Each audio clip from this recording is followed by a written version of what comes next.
我係葉文斌，我參加咗2008年政黨實習計劃。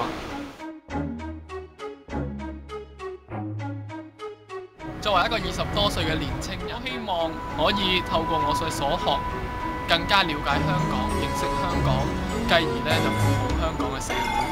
我本身咧就唔係政治專科嘅學生嚟嘅，我係讀電子工程。我希望可以透過實習計劃，令我更加了解香港，我哋身邊嘅人同埋事。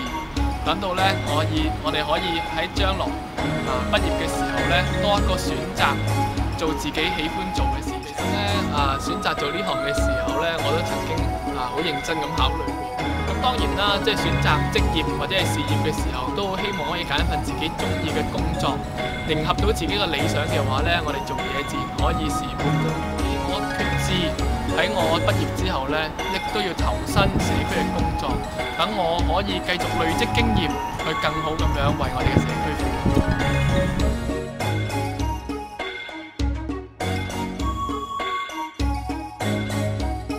我係葉文斌，我參加咗2008年政黨實習計劃。